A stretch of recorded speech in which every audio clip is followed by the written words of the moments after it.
ধন্যবাদ। আমি মেধা সোম এবং সাইদ ভাই আপনাকে ধন্যবাদ জানাচ্ছি, কৃতজ্ঞতা জানাচ্ছি এরকম একটা জাতীয় জনগুরুত্ব সম্পন্ন বিষয় প্রোগ্রাম আয়োজন করার জন্য।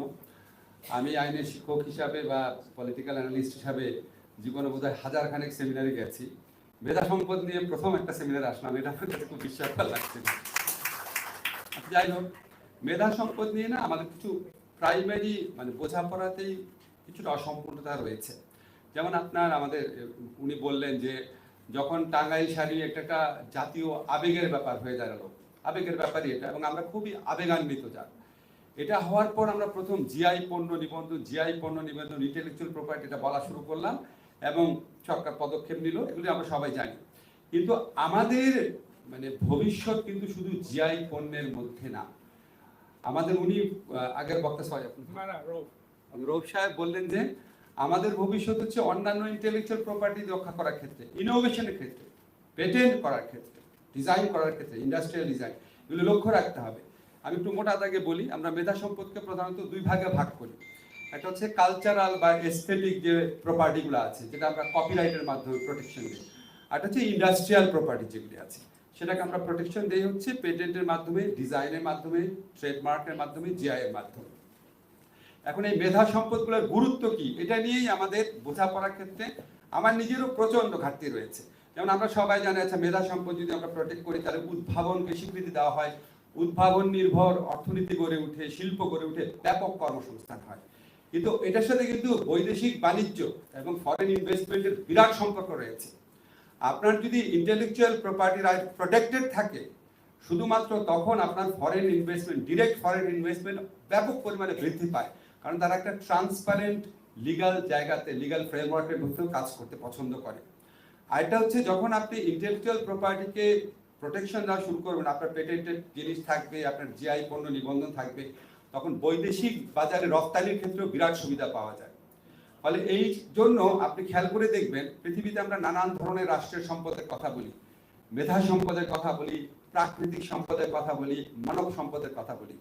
আপনি খেয়াল করে দেখবেন যে সমস্ত দেশ পৃথিবীতে সবচেয়ে উন্নত, যেটাকে আমরা OECD কান্ট্রি বলি, organisation of economic development cooperation, যেটা America, West Europe, South Korea, New Zealand, Canada, এরকম দেশ যেটার মেম্বার, সবচেয়ে শিল্পোন্নত যে দেশগুলো রয়েছে, ওরা দেখবেন প্রচন্ডভাবে এই ইন্টেলেকচুয়াল প্রপার্টি রাইট প্রোটেকশনে আগানো, প্রচন্ড আগানো। একটা এক্সাম্পল দিই, যেমন আমেরিকাতে আপনার কর্মসংস্থান এবং জিডিপির প্রায় 30% আসে হচ্ছে ইন্টেলেকচুয়াল প্রপার্টি থেকে, 30%। অন্যদিকে আফ্রিকান কান্ট্রিগুলোতে অনেক কান্ট্রি আছে যেখানে 1% আসে না এখান থেকে। আপনার আফ্রিকান কান্ট্রিগুলোর জেনারেল ফিচারটা জানেন, সব দেশ কিন্তু প্রাকৃতিক সম্পদে সমৃদ্ধ। এমনকি সুদান, যেটা এত গরিব দেশ, সেদিন একটা প্রোগ্রামে দেখলাম ডায়মন্ড উৎপাদনে নাকি তারা সারা পৃথিবীতে 4th।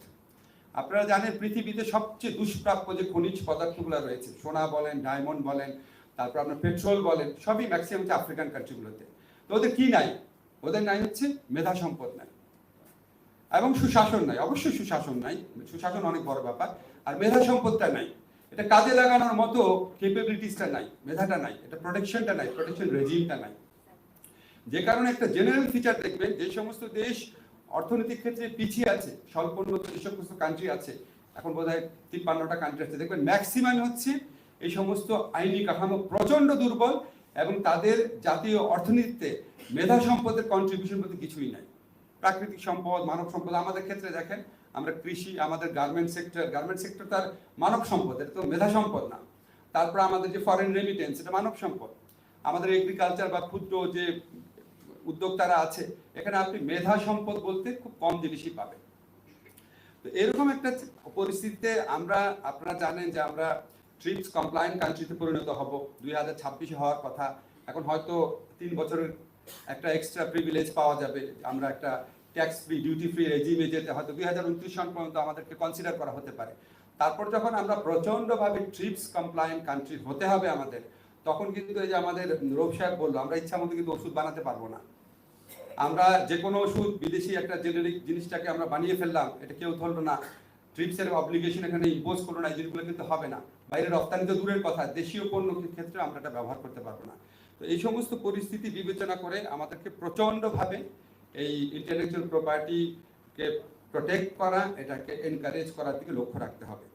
এখন যদি আমরা এখনকার চিত্র যদি দেখি, আমাদের এখানে নাসির আলী মামুন ভাই আছে, আমরা যদি শুধুমাত্র একটুখানি কালচারাল প্রপার্টিসের কথা, যদি কপিরাইটের কথা বলি, ওনাকে জিজ্ঞেস করতে পারেন যে ওনার কয়টা ছবি কপিরাইট ওনার আছে, কপিরাইট বলে কিছু আছে নাকি? আমরা শুনি যে এর গান ও শুনছে, এই লেখকের মানে বইয়ের ফটোকপি ফুটপাতে বিক্রি হচ্ছে, এই সিনেমা নাটক যেটা জনপ্রিয় হয়, যেটা আসছে যেখানে ইচ্ছে দেখানো হচ্ছে। আমি বাংলাদেশে বসে সমস্ত বাইরের যত ভালো ভালো মুভি আছে মুক্তি পাওয়ার 1 মাসের মধ্যে দেখে ফেলছি। আমাদের ভয়াবহ অবস্থা, কপিরাইট কনসেপ্ট বলতে কিচ্ছু নাই, নামে মাত্র কিছু আছে, কিন্তু এটা দেদারসে লঙ্ঘন হচ্ছে। এই লঙ্ঘনকে প্রোটেক্ট করার কোনো সিস্টেম এখানে নাই। আমরা যদি লিগ্যাল ক্ষেত্রে দেখি, আপনারা একটা প্র্যাকটিক্যাল এক্সাম্পল দেখেছেন যে আমাদের আইন আছে, প্রতিষ্ঠান আছে, ডিপিডিটি আছে। তারপর আপনারা 2টা এক্সাম্পল দেখেছেন, একটা হচ্ছে জামদানির ক্ষেত্রে, একটা টাঙ্গাইলের ক্ষেত্রে, টাঙ্গাইল শাড়ির ক্ষেত্রে। জামদানি কিন্তু ইউনেস্কো এটা বাংলাদেশের হেরিটেজ হিসেবে স্বীকৃতি দিয়েছিল। তারপরও ভারত উপাধা জামদানি নামে যখন এটাকে জিআই পণ্য হিসেবে নিবন্ধন করলো, নিবন্ধন কিন্তু দীর্ঘ প্রক্রিয়া, আমাদের রেজিস্ট্রেশনে বলে গেছেন, বছর 3 লাগে। প্রথমে আবেদন করে, তারপর আপনার গেজেট নোটিফিকেশন করে, তারপর আপনার জার্নালে প্রকাশ করে, কেউ অবজেকশন জানালে সেই অবজেকশনটা বিবেচনায় নেয়। তো 3 বছরের মতো লাগলো উপাধা জামদানিটাকে আপনার জিআই পণ্য হিসেবে নিবন্ধন করতে ভারতের। এর মধ্যে কিন্তু বাংলাদেশ থেকে কোনো রকম আপত্তি জানানো হয় নাই। এমনকি আমাদের যে আপত্তি জানানোর যে লিগ্যাল ফ্রেমওয়ার্ক, আমাদের ওই জিআই পণ্য আইনটাই তখন ছিল না। এটা কমপ্লিট করেছিল জামদানিটা 2009 সনে, আমাদের জিআই আইনটা হয়েছে 2013 সনে, রুলসটা হয়েছে 2015 সনে। এরপরে ঘটনাটা আরো মর্মান্তিক, যখন আমাদের 2015 সনে রুলস হয়ে গেল, সম্পূর্ণভাবে ইফেক্টিভ হয়ে গেল আইনটা, তারপরে যখন টাঙ্গাইল শাড়িকে তারা জিআই পণ্য হিসাবে নিবন্ধন করতে গেল, সেটাও বছর 3 সময় লেগেছে। এই 3 বছরের মধ্যে টাঙ্গাইল বলে ভারতে তো কিছু নাই, পশ্চিমবঙ্গে কিছু নাই, এই 3 বছরের মধ্যে আমাদের সরকারি কোনো প্রতিষ্ঠান থেকে কোনো আপত্তি উত্থাপন করা হয় না। যখন এটা নিয়ে গণমাধ্যমে এবং বিশেষ করে সামাজিক মাধ্যমে প্রচন্ড লেখালেখি শুরু হলো, তখন তড়িঘড়ি করে আপনার টাঙ্গাইল জেলা প্রশাসনের পক্ষ থেকে আবেদন করে প্রায় 2-3 দিনের মধ্যে এটাকে জিআই পণ্য হিসাবে নিবন্ধন দিয়ে দিয়েছে। এবং আপনারা শুনে অবাক হবেন, আমাদের এই 2013 সনে আইন হওয়ার পর প্রথম 10 বছরে মাত্র 10টা পণ্যের জিআই নিবন্ধন হয়েছিল।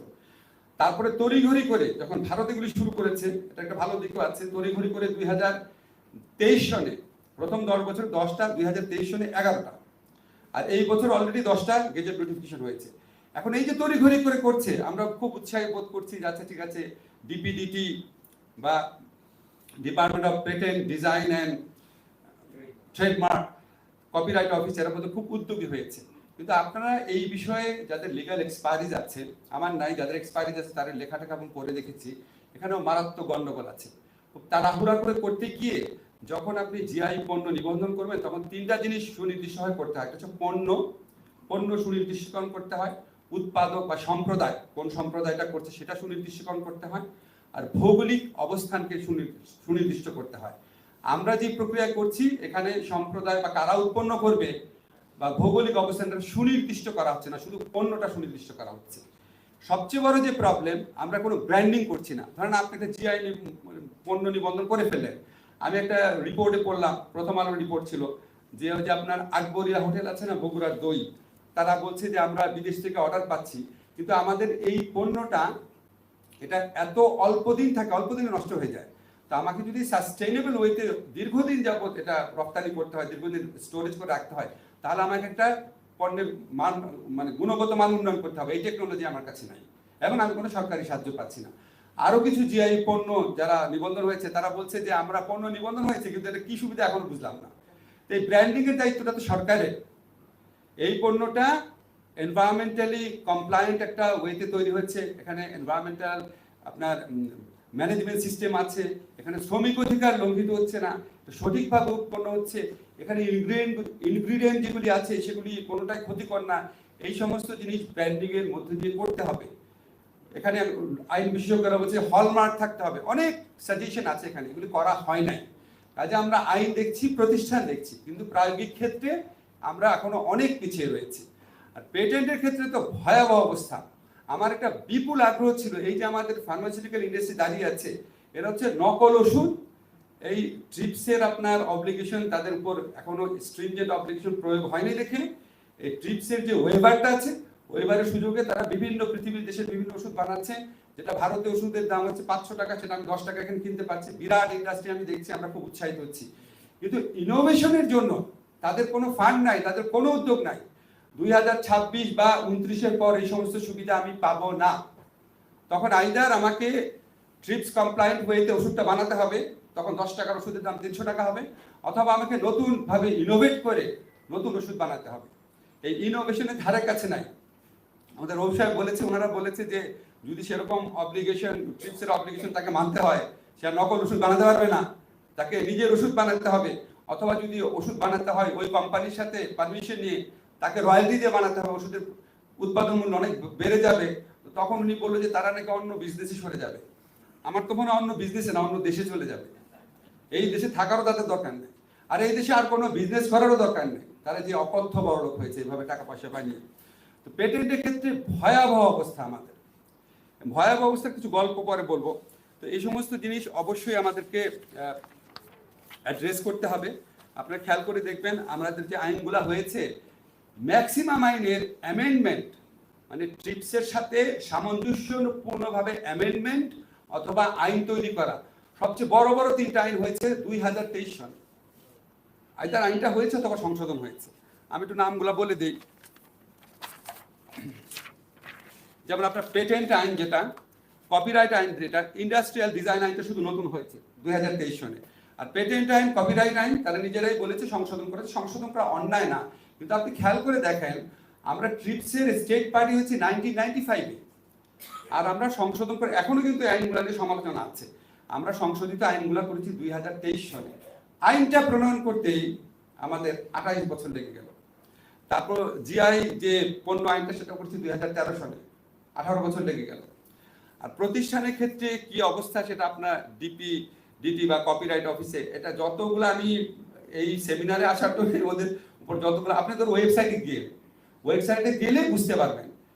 ওইখানে ওখানে ক্লিক করলেই কিছু আসে না, মানে এখানে কোনো পার্মানেন্ট নাই, মানব সম্পদ নাই। অন্যান্য মিনিস্ট্রি থেকে লোকজন নিয়ে আসছে, উপরের দিকে কয়েকটা অফিসার আছে অন্য মিনিস্ট্রি থেকে নিয়ে আসছে। কোনো মানে গাইডেন্স নাই, কোনো টেকনোলজিক্যাল নলেজ নাই, কোনো টেকনিক্যাল এক্সপার্টিস নাই, এবং রাষ্ট্রীয় আপনার বিনিয়োগ নাই।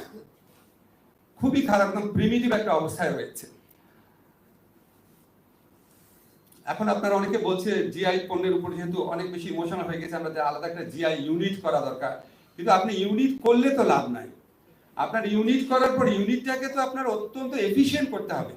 যেমন আপনাদের ধরেন আমার যে বিষয়ে এক্সপার্টিস আছে সেটা নিয়ে কথা বলি। যেমন আমাদের ডিপার্টমেন্ট অফ এনভায়রনমেন্ট রয়েছে, অনেক পুরোনো একটা ডিপার্টমেন্ট। এই ডিপার্টমেন্টে যারা চাকরি করতে আসে তারা 3 বছরের জন্য আসে, বিসিএস অ্যাডমিন থেকে নিয়ে আসে। সে এনভায়রনমেন্টে কি বুঝে? হয়তো সে পড়েছে আপনার ভেটারিনারি সায়েন্স, তারপর বিসিএস পরীক্ষা দিয়ে বা বাংলা সাহিত্যে বিসিএস পরীক্ষা দিয়ে সে বিসিএস অ্যাডমিনে ঢুকেছে। তাকে দিচ্ছে পরিবেশ অধিদপ্তরের দায়িত্ব, এবং দায়িত্ব দেওয়ার পর তারপরও যাদের কম্পিটেন্স আছে তাদের এগুলি তো খুব মানে ভেতরের ঘটনা জানি। 111 পিরিয়ডে পরিবেশ অধিদপ্তর থেকে বড় বড় কিছু শিল্পপতির বিরুদ্ধে ব্যবস্থার উদ্যোগ নেওয়া হয়েছিল। তাদের কার কি অবস্থা হয়েছিল? চাকরি চলে যাওয়ার অবস্থা এরকম হয়েছে। বদলি টদলি করে খাগড়াছড়ি, তারপরে নীলফামারী এইসব জায়গায় পাঠিয়ে দিয়েছে। প্রচন্ড মানে বসুন্ধরার বিরুদ্ধেও তারা একটা উদ্যোগ নিয়েছিল। এরকম কোনো একটা কথা হচ্ছে আপনার ইনস্টিটিউশনাল কম্পিটেন্স আছে কিনা, সেকেন্ড কথা হচ্ছে আপনার ইনস্টিটিউশনাল অথরিটি আছে কিনা, অ্যাকাউন্টেবিলিটি আছে কিনা। প্রত্যেকটা ক্ষেত্রেই প্রবলেম রয়েছে। আমি দুইটা আমাদের আলোচনা করেছেন, দুইটা ব্যাপারে বলি। আমাদের যে অ্যাডভোকেট বোনটা বলেছেন যে এরকম হোমোজিনিয়াস পণ্যের ক্ষেত্রে অবশ্যই হোমোজিনিয়াস পণ্য হতে পারে, কিন্তু টাঙ্গাইলের শাড়ি যারা বানায় তাদের কয়েকজন ভারতে চলে গেছে, ওরা টাঙ্গাইলের শাড়িটা করতে হবে, এটা অসম্ভব, এটা হয় না, অরিজিনটা দেখতে হয়। এখন আপনার যে মুক্তাগাছার মন্ডা যে বানাচ্ছে, এদের 10-12 জন ধরে লন্ডনে চলে গেল, ওখানে তারা মন্ডা বানালো। এই জন্য লন্ডন কি মুক্তাগাছার মন্ডা করবে না? এটা একটা অ্যাবসার্ড ব্যাপার। টাঙ্গাইল শাড়ি কিভাবে করলো? সমনামীয় পণ্য বা হোমোজিনিয়াস পণ্যের ক্ষেত্রে দুইটা দেশ মিলে একসাথে করতে পারে, সেটা দ্বিপাক্ষিক চুক্তির ভিত্তিতে হতে পারে। এখানে একটা লিসবন এগ্রিমেন্ট নামে একটা এগ্রিমেন্ট আছে, বাংলাদেশ ইন্ডিয়া মিলে স্টেট পার্টি ওটা করতে পারে। কিন্তু ভারত বাংলাদেশকে যেই চোখে দেখে, আপনাদের কি মনে হয় যে ঠিক আছে আমরা ইকুয়াল একটা স্ট্যাটাস, ইকুয়াল সুবিধা মিউচুয়াল বেনিফিট দেখে আমরা একসাথে এটা করবো? এবং এটা উদ্যোগ নেওয়ার সাহসও বাংলাদেশের বা ইচ্ছাও আছে নাকি সেটা আমার সন্দেহ রয়েছে। তারপর একটা রয়েছে আপনার যে আরেকটা কমেন্ট ছিল, এটা আমি দেখলাম অনেকে বলছেন যে আমাদের যে জেনেটিক রিসোর্স রয়েছে, উনি যে নিম গাছের কথা বললো, তারপরে দূর্বাঘাসের কথা বললো, এই জেনেটিক রিসোর্স, তারপর আপনার হচ্ছে আমাদের যে আদিবাসী জনগোষ্ঠী যে হচ্ছে তাদের যে নলেজগুলো রয়েছে, ইন্ডিজিনাস কমিউনিটি নলেজ, এটা নিয়ে যখন আমরা কথা বলি আমরা কিন্তু একটা অনেক বড় এগ্রিমেন্টকে এড়িয়ে যাই বা খেয়াল করি না। আপনারা কি জানেন যে সিবিডি যে থার্ড অবজেক্টিভ, সেখানে বলাই আছে access to and benefit sharing of the utilization of genetic resource. এটার আন্ডারে একটা নাগোয়া প্রোটোকল হয়েছে। এই নাগোয়া প্রোটোকলে ক্যাটেগরিক্যালি বলা হয়েছে আপনার যে জেনেটিক রিসোর্স রয়েছে বা আপনার যে ইন্ডিজিনাস নলেজ রয়েছে, সেটা পৃথিবীর অন্য কোনো দেশ আপনার প্রায়র ইনফর্মড কনসেন্ট এবং মিউচুয়ালি বেনিফিশিয়াল একটা এগ্রিমেন্ট ছাড়া সেটা ইউটিলাইজ করতে পারবে না। এখন এই নাগোয়া প্রোটোকলের স্টেট পার্টি এখনো বাংলাদেশ হয় নাই, এগুলি নিয়ে আমাদের এখানে কাজ হয় না, আমরা অনেকে জানি না এইসব ব্যাপারে, এবং যারা জানে তাদেরকে কখনো ডাকাও হয় না। ফলে এই জিনিসগুলো নিয়ে আমরা আদিম একটা স্টেজে পড়ে রয়েছে যে ভাই আমাকে বললো উনি নাকি কোনো সেমিনার করতে গেছেন, এখন আমার ওনাকে আপনাদের সবার সামনে জিজ্ঞেস করতে ইচ্ছা করে যে আপনি এতগুলো ইউনিভার্সিটি আছে, আপনি কোনো ল ডিপার্টমেন্টের সাথে যোগাযোগ করলেন না কেন? আপনি তো ল নিয়ে কাজ করতে চেয়েছেন, আপনি সাইড বাইরে কেন খুঁজবেন?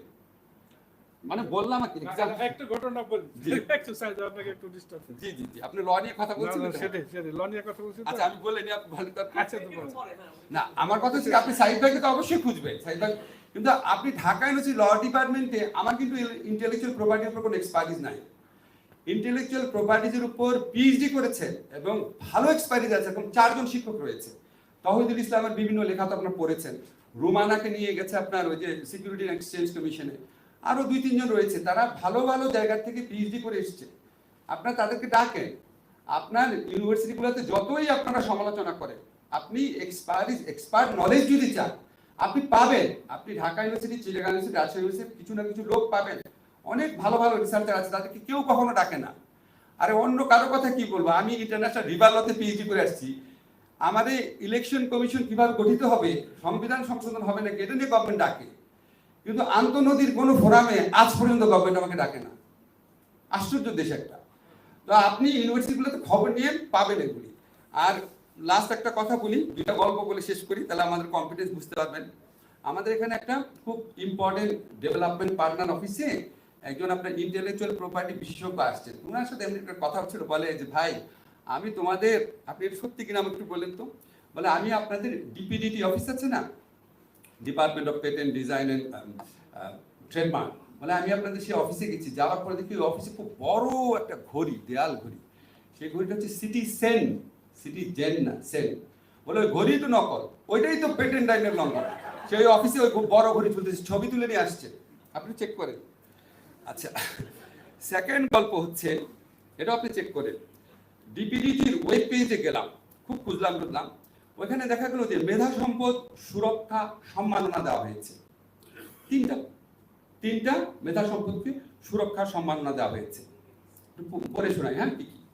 একটা হচ্ছে বঙ্গবন্ধুর সমাধিসৌধ নকশা অঙ্কন, একটা হচ্ছে বঙ্গবন্ধুর প্রতিচ্ছবির ডিজিটাল পেইন্টিং, একটা হচ্ছে শস্যচিত্রে বঙ্গবন্ধুর অবয়ব ফুটিয়ে তোলা। মেধা সম্পদ সম্পর্কে আমাদের ধারণা যদি এই জায়গায় থাকে, তাহলে আমাদের সক্ষমতা কোন জায়গাতে বিবেচনা করে দেখেন। ধন্যবাদ।